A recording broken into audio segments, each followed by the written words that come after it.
Yo, what's going on, boys? It's your man back for a little something different today. So, today I'm trying something a little different. I'm gonna do a video instead of comic books, which it pretty much still is. I'm gonna do a collection, some of my trade paperbacks, some of my favorite Venom, Carnage, Spider-Man storylines. You know the moves.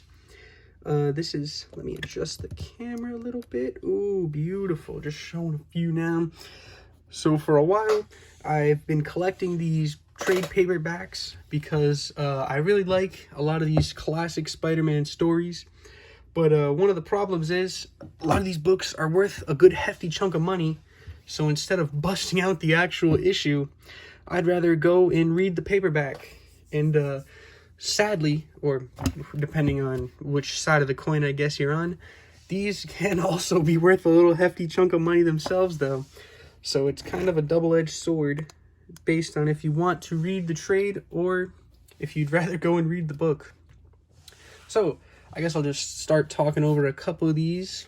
We'll start with the canon start, which would be this trade right here. So this one is a trade collecting issue, all the classic Venom stuff, like the early McFarlane and Dave Michelin stories, which I think, if you're a symbiote fan, Dave Michelin is probably the best writer for it I've ever seen. Definitely my favorite Spider-Man writer in general. Definitely my favorite Venom writer. I feel like he does a lot of good stories, a lot of ways where they finish out funny, like weird, unique. And I just really like it. And a lot of these trades, the good part about it is most of the time, these issues, I feel like, never get read. Like, there's always oh yeah, that's Venom's first appearance. But nobody really knows the issue, like the story inside. And I feel like that's definitely something that needs to be known. The art itself and the stories themselves, I feel like, have to be appreciated just as much as the characters and the artists. Which I really like buying these trades for. I feel like you can really get a good look at all some of the stuff that's going on here. Like, you wouldn't expect Venom fans. You think Venom fans know about the OG Nathan? Do you think they know about Nathan, this deep lore Venom character? Yeah, I don't know. It's a lot of jokes, but I feel like a lot of these things, there's such cool art and cool, like, it's just everything is so cool. And a lot of the times, this stuff doesn't get appreciated as much as it should, or at least as much as I feel it should. Maybe I just don't look deep enough into it. But I really do like a lot of the art in these books. McFarlane, of course, if you don't know, is the creator of Venom, the designer of Venom, the Venom mastermind, the god of Venom, if you may say. Which a lot of people may not know, or a lot of people probably do know, that McFarlane did his Venom run, and then he said, nope, I'm not a fan of this Venom anymore. Because I'm pretty sure the way they started taking Venom was not the way he likes. I really like this issue right here. 317, I believe. 315, 316. Very classic. Hi, I'm Eddie Brock. Can Peter come out and play? Like, some of these things, I just feel like it's such funny, charismatic stuff that, I don't know, maybe people do know, maybe not. But I feel like these trades and paperbacks are really a good way to just see some of this stuff. You know, I think this is a decent way for this video to go. Maybe I could bring up a trade, look through it, flip through it, talk about it. I feel like that could be something that's fun. And you know what? We'll keep going for a little bit. Next one, you guys may know Mr. Venom here. This is some classic Mark Bagley art, but it is the Eric Larson story arc. This is the 330s and up to about around 350s, 360s when Mark Bagley took over. And this is probably one of my favorite trades because this cover is just so sick. I love the metallic with the Mark Bagley Venom. It's just super cool. And this story arc is really good too. I don't know.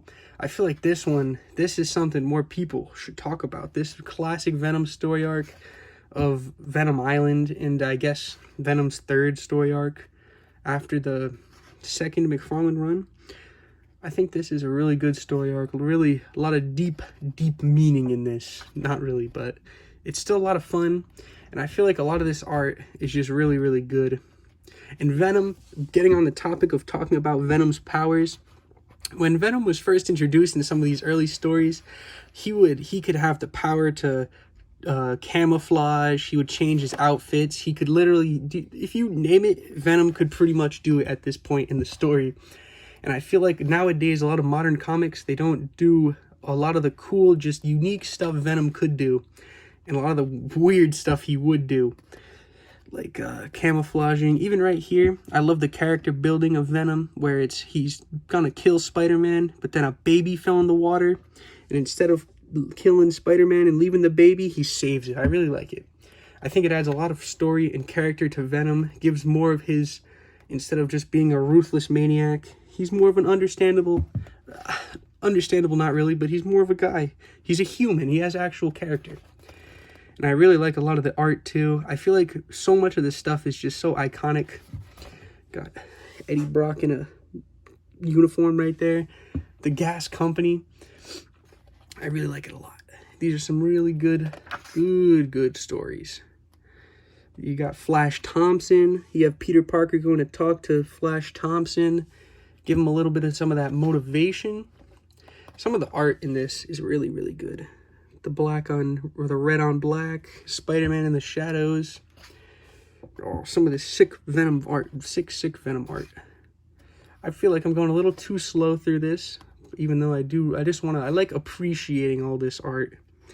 And I feel like it's a good way. Maybe if you guys ever wanted to look at it, but you can't, maybe the illegal website is down today, you could just go check this out.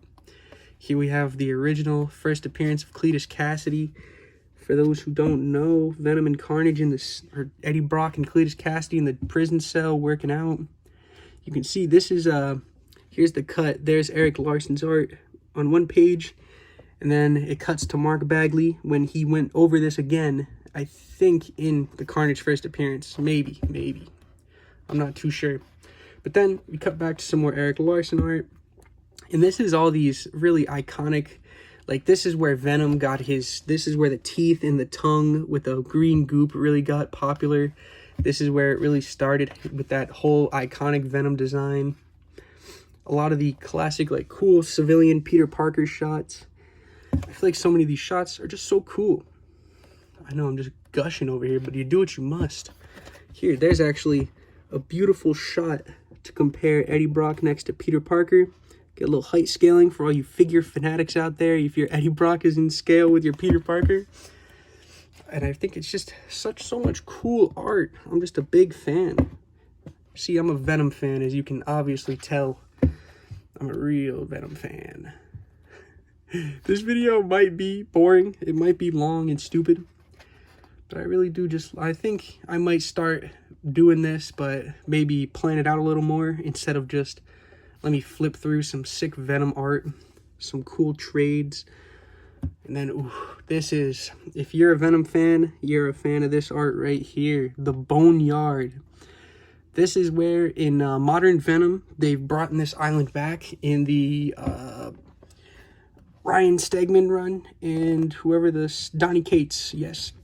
They actually brought this island back in the most recent run and had Eddie Brock have a little whirl around with old Carnage boy on this island, which it's cool because there's a lot of cool throwbacks to some of the stuff like this. Like, see this Venom, literally he's the color of the water. I feel like they never do anything like that anymore. They don't add cool Venom, like, where is it, right here, where he's looking in the water and there's the reflection of the eyes and the teeth. I feel like nowadays Venom has become more of just a basic, strong character. I feel like back in the day, in these comic books, he had so much more depth to him. Like, he wasn't just, I'm gonna talk to my symbiote and then, oh no, Carnage is here. I feel like back in the day, he was more of a unique, in-depth character where he had his own downs. Like, he lost his job from Peter Parker and hates his life, but still, even with his downs, he still helps the innocent people, or at least who he sees as innocent. And I think it's a lot of good, like, moral stuff. Almost just spit on the book there. Oof. That would have been bad. But I like a lot of the moral stuff that's in Spider-Man like this. I feel like the characters, it gets you thinking. That's what it is. I feel like it really gets you thinking. like, this is my face when I get into an in-depth read of Eric Larson Venom. And I think the artists, what I really, really like is the artists, if you know I did a figure shot on that, but I like the artists' different renditions of the characters, how they look when they're in different moods, all the different kind of, like, expressions. Like Eddie Brock here, the Venom being happy when he thinks he killed Spider-Man. You know, Eddie Brock running on the beach. I just love looking at all this art and how the same character can be interpreted differently so many different times. This one is actually really cool. This is unreleased. It's in the last book when Eddie Brock was saying, "I only hate spiders," taking some hitchhiking. There's a bonus story where he's going into the diner with them, and you know, ooh, they're gonna get robbed, they're gonna murder the family. Then nope, Venom. And I feel like it is just some more cool character development stuff that I really like. So this trade, very, very cool. A little bit expensive, but it's like I said, the books, oh my god, especially some of the books in that run are very, very expensive. But I feel like this is a fun way to look through these classic books without having to, like, ruin your very, very expensive comic books. And, you know, just for the old times, just before I leave, I'll do one more. We'll scroll through this a little bit. Just some cool Carnage stuff. I don't know, if you feel like this is enjoyable, or if you want more of this, maybe I could think it through a little more instead of just doing one of these off the cuff. But it's like the, I feel like it's like the figure comic book video, where the only way I can really get things done with it, I actually love this page right here. The only way I can figure it out and get things done is you got to just get in there and give it a try. It's trial and error. I feel like this could be something like that. And I really do like it. I feel like it's one of those kind of archival ways where you could get some of these iconic classic scenes and just put them on, show them like the actual where they came from. Like if you're a Mafex Carnage fan, you've probably seen this flick a million times. Little did Mafex Carnage fans know that there's a whole story behind it. This one here too, Mafex fans again gonna realize all these Eddie Brock shots, which this is Mark Bagley who did the art for this Carnage one, and I think that's my favorite artist is Mark Bagley, and I think that's mostly what the Mafex figures were based off of, is the Mark Bagley Spider-Man. I feel like that's what they're mainly based off of, and they fit really, really good for it. Here's some, oof. Back on Instagram, I remade these pages, full figure form. It's just, I love these pages. They're so fun. And some of the stuff is, the art is great. The characters are so funny. Like, dear Lord, the child, they're chasing a baby that he threw out the window. It's just so nice. And I like, see, it's like the art again where you compare how the different artists interpret the same exact character. Like this Venom, he doesn't really have that big of a tongue. He's not really all slobby and gross. And that's why I think I like it the most. That's probably my favorite. So we'll cut it here right at the end of issue 362. I hope you guys enjoyed this. I don't know, I might keep doing it like this. I might change the tactic a little bit. But I think this could be fun. Just, you know, getting a trade or a comic book and then just flipping through it and talking about it. I feel like that could be a really fun video series. And it would change it up from the usual figure stuff. I'm pretty sure the light died halfway through this. Maybe. I don't know. But thank you guys so much for watching. This is only going to be the first out of hopefully many comic book videos. If you guys liked it, please comment whatever you want to say. If you have any ideas of how I could make this a little better, maybe one trade for a video or something, I don't know. But whatever you guys think could make this better, you got any ideas, any recommendations, please comment them. Thank you guys so much for watching. I hope you enjoyed, and I'll see you in the next one.